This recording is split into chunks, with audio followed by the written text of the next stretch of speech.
दोस्तों, एक समय ऐसा हुआ करता था जब दुनिया भर के लोग यह समझते थे कि भारत सिर्फ और सिर्फ किसानों का एक देश है, जहां पर लोग खेती बाड़ी के अलावा कुछ भी नहीं कर सकते। हालांकि यह बात किसी को कहां पता थी कि भारत के अंदर एक ऐसी कंपनी बनेगी जो कि न केवल एशिया बल्कि पूरी दुनिया को ही अपना ताकत दिखा पाएगी। जी हाँ दोस्तों, हम बात कर रहे हैं दशकों पहले शुरू हुई कंपनी टाटा ग्रुप के बारे में, जिसने पूरी दुनिया को यह दिखाया कि भारत कृषि प्रधान देश होने के साथ साथ केमिकल्स, कम्युनिकेशंस, मोटर्स और पावर जैसे बहुत सारे क्षेत्रों में आगे जा सकता है। और दोस्तों, टाटा ग्रुप के एम्पायर की अगर बात करें तो यह भारत के अलग अलग सेक्टर्स में तो है ही, लेकिन इसके अलावा यह दुनिया भर के भी ज़्यादातर देशों में अपनी शानदार प्रोडक्ट्स और सर्विसेज मुहैया कराने के लिए जाना जाता है। और आज के इस वीडियो में भी हम टाटा ग्रुप के फैले हुए इसी साम्राज्य के बारे में ही बात करेंगे। तो दोस्तों, टाटा के अगर शुरुआत की बात की जाए तो 1868 में इस कंपनी को जमशेद जी टाटा के द्वारा शुरू किया गया था। दरअसल जमशेद जी टाटा के पिता भी एक व्यापारी थे और इसी वजह से जमशेद जी का भी मन शुरू से ही बिजनेस में लगने लगा था। और फिर इसी दौरान उन्हें अपने पिता के काम के सिलसिले में विदेश जाने के मौके मिले और फिर वहां जाकर उन्होंने अलग अलग तरह के बिजनेसेस और इंडस्ट्रीज को देखकर बहुत कुछ सीखा। और फिर भारत वापस आने के बाद उन्होंने ठान लिया कि वह अपने देश के अंदर ही कुछ ऐसा करेंगे जिसके बारे में पहले कभी किसी ने सोचा ही ना हो। और फिर इसी जिद्द के साथ 1868 में उन्होंने 21,000 रुपये लगाकर एक ट्रेडिंग कंपनी की शुरुआत की।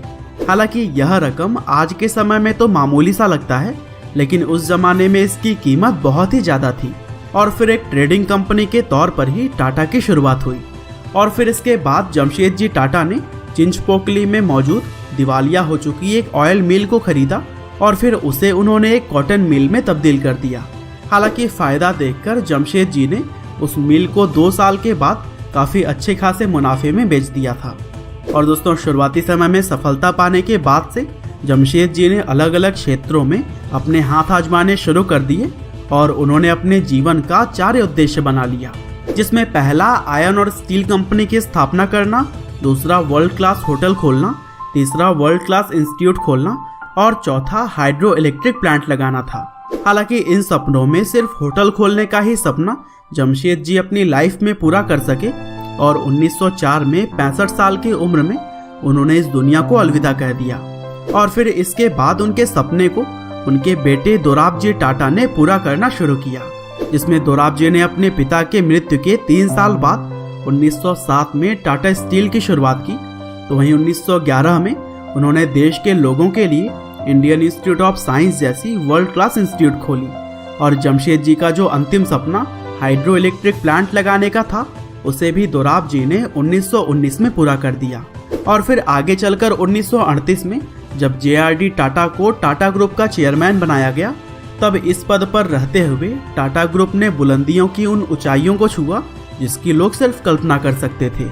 लेकिन दोस्तों, JRD टाटा के आने के बाद से ऐसा क्या हुआ जिससे टाटा ग्रुप ने बुलंदियों को छुआ, यह बात जानने से पहले हम आज के स्पॉन्सर की बात कर लेते हैं, जो कि है गेम्स बनाने वाली कंपनी लूपर।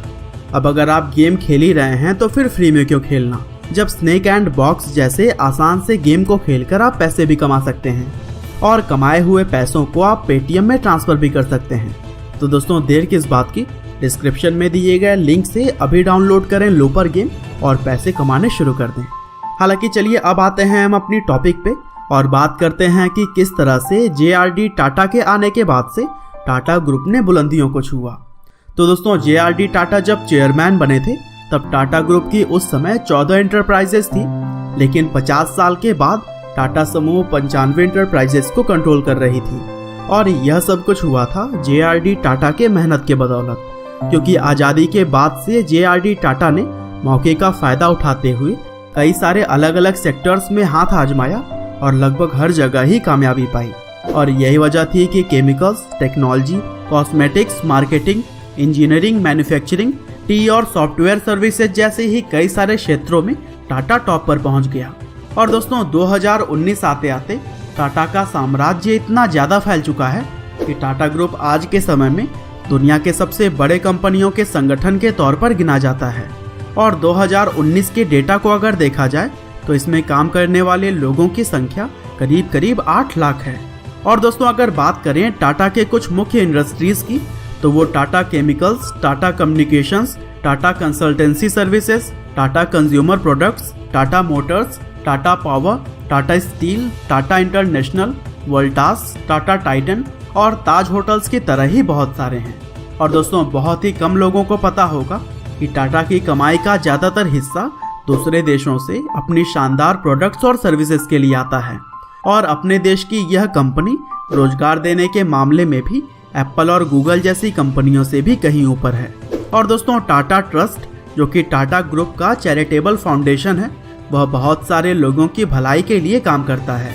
और यही वजह है कि रतन टाटा जैसे इंसान सबसे अमीर होने के बावजूद भी अपने दरियादिली की वजह से अमीरों के टॉप 100 के लिस्ट में भी नहीं आते हैं, क्योंकि वह अपने और कंपनी के फायदे का ज़्यादातर हिस्सा देश के ज़रूरतमंद लोगों के लिए दान